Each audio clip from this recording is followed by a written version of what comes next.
to Sabor Astrology with T and Shay, a podcast for the soul. Today, we'll be talking about how to balance life with the current cosmic energies. And without further ado, I would love to pass La Taza to T for the transits of this week. Welcome, T. Oh, thank you, Shay. It's so good to be here again. And thank you, everybody, for being with us today and sharing this podcast. So this week we're talking about August 16th to the 22nd. And so we're going to start out with Sun in Leo, which is going to be from the 16th and it's going to last until the 18th. So Sun in Leo is conjuncting Venus in Leo, right? So you have the Sun, which is warm, creative, in Leo, which is warm, creative, dramatic, sitting right next to Venus in Leo, which is also pretty much the same, right? It's like shining your light, being who you are, like truly letting your heart open up, Leo of the heart, and being out there.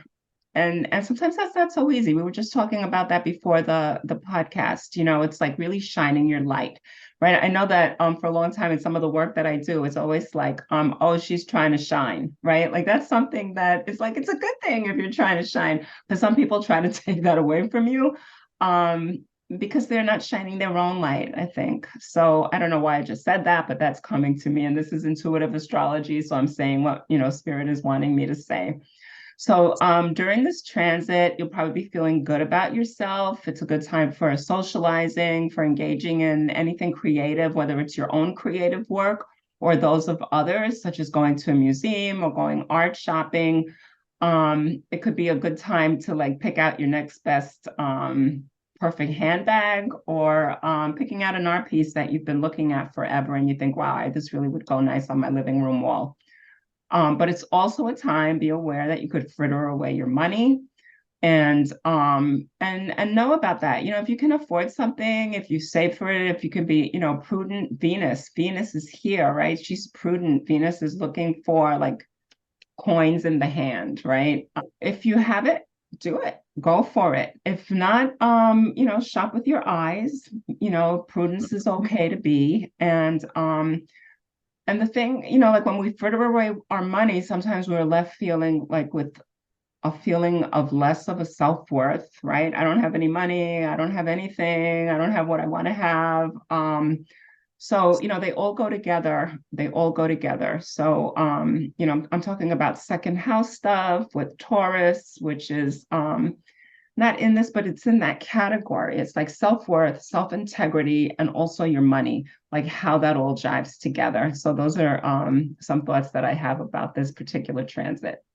Yes, love that. If you see something beautiful that you enjoy, if it's that piece of art, if it's that thing, go ahead and do it for yourself. Don't think too much about the money. Think about the abundance you'll still get when you buy that thing that you really love, because what you're doing is you're investing in yourself, in your well-being, right? You're investing the beautiful things that you have around you.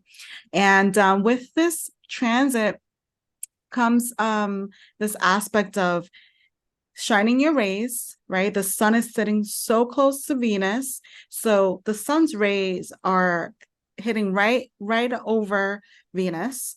And what happens here is we have what is called, if this is an astrological term, this is combust. So Venus is combust by the sun.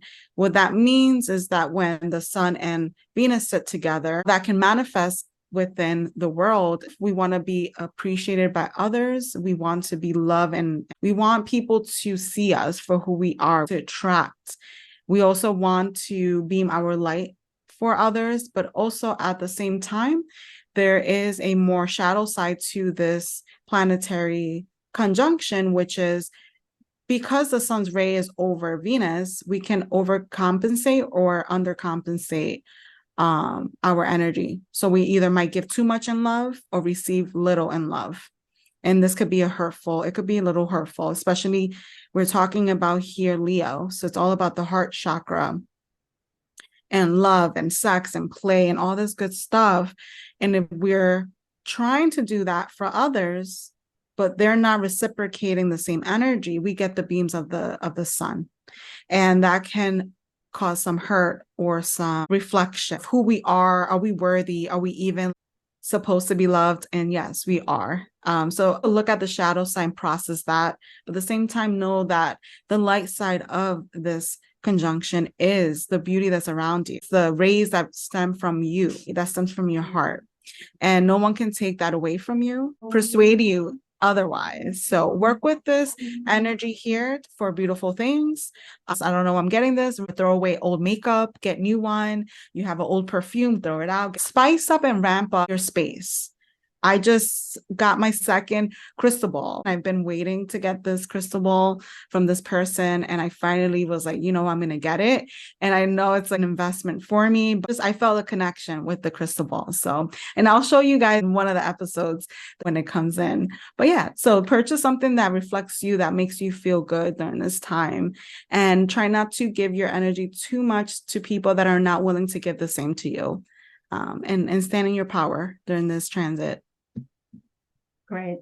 Thank you. That was great. And I can't wait to meet your crystal ball. I have some spheres here that I work with, and it's so good. It's just really great for grounding the energy and for helping us to see what we need to see. So our next transit is Mars in Virgo, trines Uranus in Taurus, and that's going to be from Monday the 14th to Thursday the 17th. So this transit is going to give you the opportunity to explore new things and the new person that you're wishing to be. You're going to be willing to take risks that you're usually not too keen on chancing. There might be some unexpected encounters, new activities that are exciting, and you'll feel more alive than you have for a while. And I guess the thing that I'm in a cautionary way today, right? So one of them is not to bring criticism to yourself or while this is happening, because Virgo is very detail oriented and wants to get everything done and is a worker, right? Beautifully so. But when Mars is in there, we can become too nitpicky about ourselves and what it is that we're doing. So turn that dial down if you can. And also turn down the dial of trying to control what other people are doing. Like concentrate on what it is that you're doing. And, with Uranus in Taurus, it can be disruptive, but it's also far-reaching. It's unique. It's a time where using your methodical way of doing things, so that even though it may be like a disruptive thing that's happening, it doesn't mean that you have to jump on it immediately, but you can be your methodical self and work with that particular energy, like make friends with that energy, because that's a good way to deal with this thing. What I'm getting right now is that there are going to be some people that are going to come into your life that are going to help you change things if you so let them. All right, they're going to give you information. They're going to open doors for you. Could be of the female or the male persuasion. So that, it could be a male with feminine attributes. It could be a female with masculine attributes. So, I wouldn't look at the cover of the person so much, but it's what the energy is that they're bringing to you. These people may come into your life if you allow them to, and they can give you information that you've been seeking so that you can make the most of this trine, which can be really life-changing. So that's it. That's what I have. Ooh, so exciting to meet these individuals, right? For all of us, and be open to it. I feel after 2020, I feel like a lot of us have kind of blocked the heart chakra from accepting other people, getting to know people. So open yourself to receive these conversations, to allow people to open doors for you. And this is it's a good interaction because it's a trine. Trine is about flow. It's gonna flow, it's gonna be good, and it's gonna be at the right time, in the right day for all of us. I'm also getting for this transit that to be flexible with our routines and open for things to change. out of nowhere. And it's okay. We don't have to always know what's coming next. It's okay to be in the present moment, right? We have Mars here in Virgo. Virgo is about practicality, about being here. So it's okay. These changes are going to help us along the way. You're adding new skills to your routine. Maybe you're changing something that's been a little bit stuck and need to be revamped so it can benefit you. Try not to resist this flow between Mars and Uranus. She's the spark, or they are the spark of inspiration. We have Mars, again, fire. So there is some spark of information and inspiration for us during this time. Great, thank you. So now we're going to go into the last transit that we're going to talk about this week is Mars in Virgo opposes Neptune in Pisces. And again, Mars in Virgo, again, fine detailed, bringing lots of energy into that. It's like, boom. So where you might do a handicraft like once, suddenly you're feeling like you have to, someone asks you to do a particular handiwork and, artwork or whatever it is that you're crafting, and you can do one, but someone's going to ask you to do like 20 of them. So be aware. Wow, this is interesting because I'm getting something totally different from what I thought I was going to get. People are going to maybe want to do things that you don't particularly care to do, or you haven't set the time to do. And, Neptune in Pisces, this is a very, it's a mystical place. It's beautifully, deeply, profoundly spiritual. But it's also a place where you can be deluded, where you think, oh yeah, this is where I need to go down this road. And you really may not want to. You may want to step back. You may want to step back on these days from the 21st to the 24th and look and see what's really going to be most prudent. Again, I'm getting the word prudent for you. Work on personal projects, bring them to completion. Don't make any announcements about what you're doing until after the transits. And the other thing is, like, don't allow, avoid using any substances that aren't prescribed by your primary provider during this time, because there's a tendency to be cloudy and not sensitive to the finer energies at play. And what I'm seeing is that sometimes the substance can be a drug, sometimes it can be an alcohol, or sometimes it can be someone who's trying to like give you words that sound sweet and are deluding you. So be aware of that. So like know where you stand. Just try to be as clear and as grounded as possible while this is happening, so that you can be your let that Virgo aspect of you, come in and be that person who loves to do things, who loves to, work for others, who loves to be creative. Let that be, but under your own power, and control, not to get too crazy with what is coming to you, whether it's a substance that you're ingesting or whether it's a substance that someone is putting over you to cloud you. So that's what I'm seeing unexpectedly. Yeah, I'm getting for us in that cloud to use like your own personal wand, right? It's like cleaning up some things there, some cloudiness, some elusive thoughts or things that are being sent. Also, if there's something that you truly want to do during this transit, think about it.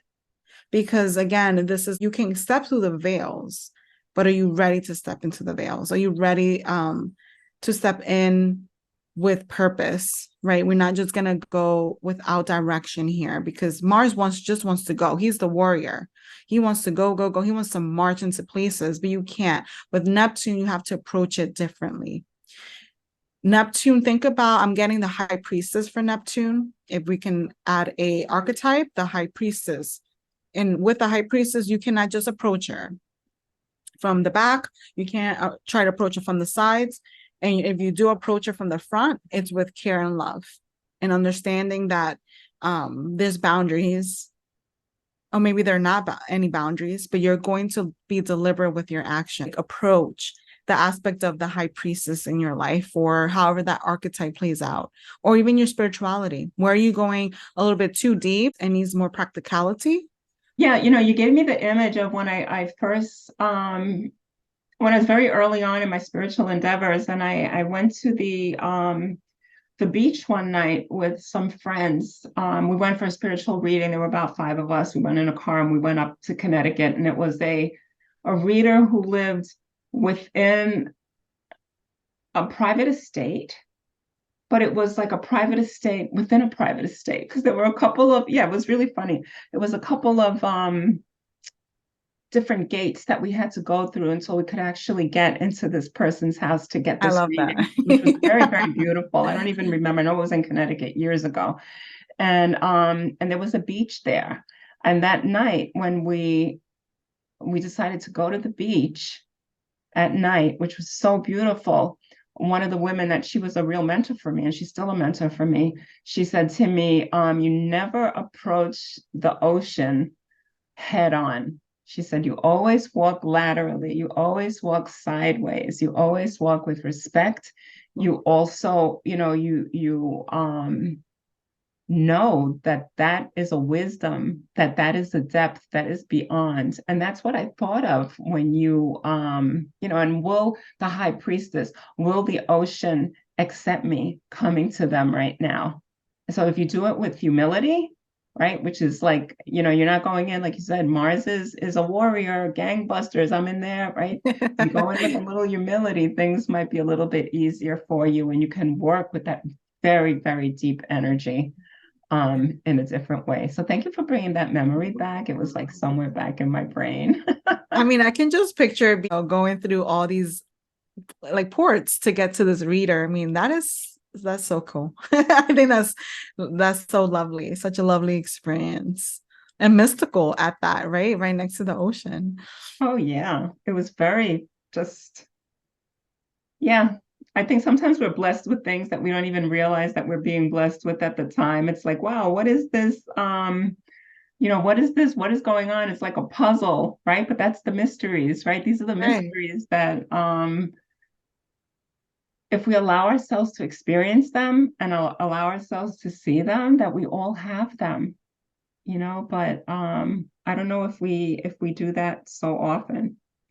Being able to believe in the mysteries is being able to connect to the inner child, because it surpasses our logic of what the mysteries are, right? And it connects us just deeply to our emotional body.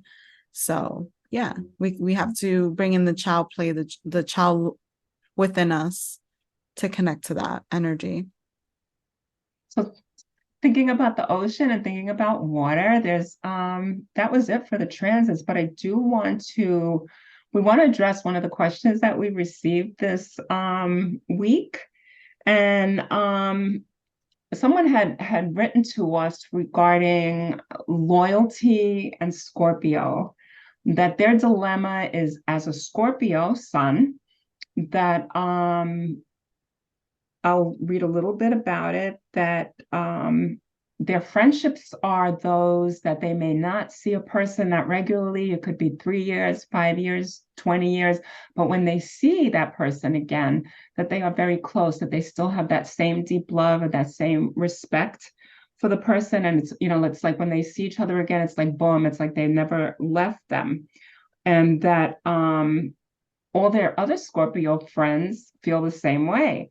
But this person is like in a dilemma with other people who are like, why aren't you like calling me? Why aren't you there more often? And so she equated it with being a hermit, which is another thing, right? Another card, the hermit card, right? You talked about the high priestess, now we're talking about the hermit a bit.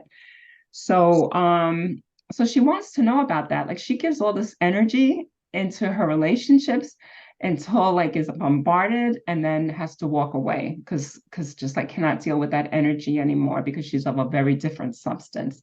So I don't know if you want to take that, Shayla. First off, thank you for the question. I think it's great to dive into loyalty and Scorpio.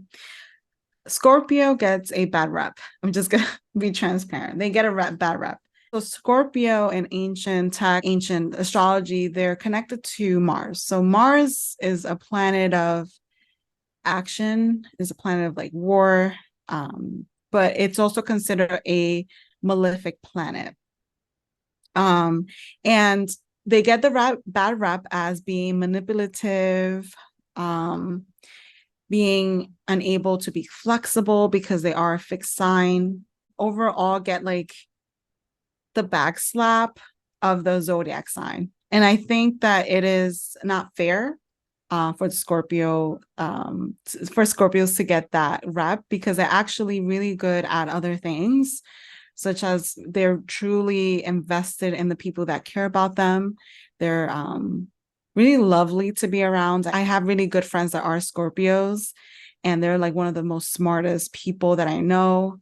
They bring in so much love and kindness because they are water. So they do express that emotional body to other people. To get more in an astrological point here, any planet that's in Scorpio, such as the luminary, so the sun and the moon, with those two planets, Scorpio always has to work a little bit more to either prove themselves or prove themselves against what people are saying about them or the characteristics that have been tied to them. For instance, a Scorpio moon, the moon doesn't really enjoy being in Scorpio, and so deep into the ocean, in the darkness, you can't really see. So the moon doesn't feel that comfortable. So people with Scorpio moons, for instance, have to figure out how to work through the depthness of their emotions and find power within themselves. And that power comes with boundaries. And sometimes people that are not Scorpio, that are the other side, might not understand that power within the boundary. Scorpio sun as well. People consider them to be manipulative and all this other stuff, or either really good researchers. But at the end of the day, with a Scorpio sun, you also have to make sure as a water sign that you are also creating powerful boundaries, that you're learning in your lifetime to step into your power. In modern astrology, Scorpio is ruled by Pluto, the planet of transformation. He either wants you to transform, or he either tries to kind of like dilute the person. And with a Scorpio, you have to choose power and boundaries. So that can be difficult for other signs. They might not understand it completely, especially if it's the opposite element of that sign. So if it's Earth, I think with Earth is good. Any signs that squares water, so like fire and air, can be a little bit more challenging. But the goal of the Scorpion here is to dive deep into the unknown, to teach the world that there is the ick of the world and that we can work through it, and that there is great things to investigate. In every research team, there's a Scorpio there, and they're there with like teaching us. They're also there teaching us power. So to my dear that asks this question, stand more in your power. It's okay if you're in hermit mode. People consider you as a hermit. Why? Because you, similar to the high priestess, you can't just approach the hermit and the high priestess without respect. They have boundaries, they have power within themselves, and they know how to use it. So it's okay people consider you to be a hermit.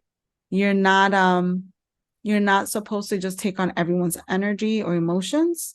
You're here to really teach as well. So, and that's what the hermit is. He's the teacher. He holds that lantern for all of us in the mountain of knowledge. So see yourself as that, and I hope this helps you and many other Scorpios. You're not doomed, you're not manipulative, and you're not everything else that you see on TikTok or other platforms about Scorpio. You're more than that. So that's my insight on Yeah, that Scorpio. was so lovely. So lovely. I'm a rising Scorpio. So I just so felt everything that you said, and it's so important for Scorpios to go into the depth, to be in a place of quiet, of solitude, of reflection, to do the research that they need to do, to do the work that they need to do. because you're not always, going to knock on the door, and the hermit's not going to open the door each time because they're busy. They're really working, and that may not work for others because others want you to be available for them. So it's a real push-pull there. Think of a hermit crab of being, going within the armor because we need to do that.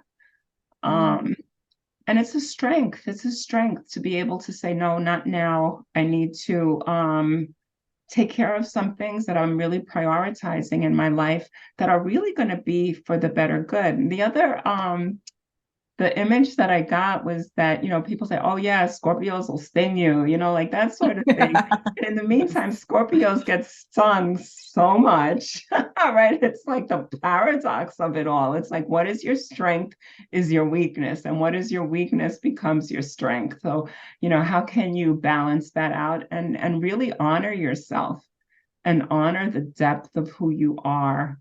One thing I will say is that Scorpios also may think too much, right? Maybe in there a lot, so that they may be thinking things that maybe because they're in the dark, it may be some negative thoughts, and to be able to work through that, that's another challenge for Scorpios. So yes, I'm just saying that as a bona fide rising sign. Yeah. So totally, you're totally a Scorpio. That's your first house. right. So that's where you shine, right? You shine the Scorpion, beautiful Scorpio energy. And the Scorpio has a level of evolution. So it starts off as a scorpion and ends up being an eagle. So you can just think about the scorpion being on land, right? Navigating the landscape. And then the eagle, it later on molds into a eagle. An eagle has wings. There's freedom there. So there's always a reason to your evolution. Also, Scorpios know how to evolve and transform very well, because that's a process that they had to learn. And with that transformation, sometimes we need those times of snippets of inner work, inner silence, being in our little place, or sometimes it's about shining out and being with others and communing with that. But if you can just think about the scorpion and the eagle, it brings a lot of perspectives into our lives. Especially if you're a Scorpio, you're here to really evolve, but you're here to show people how to evolve into their power too, and teach them that. Yeah, absolutely. That's so beautiful. Yeah, so thank you. And thank you for sending us that question. We appreciate it. It gets us thinking and sharing, because you have the question. I'm sure other people have questions too.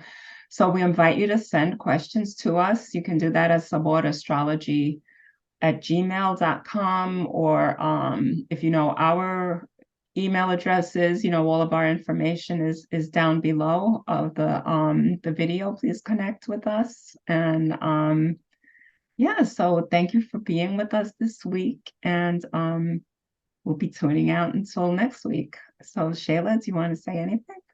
Once again, thank you to everyone for tuning in. Of course, send your questions. We're always happy to answer them. And remember that all our information is down below in the description box.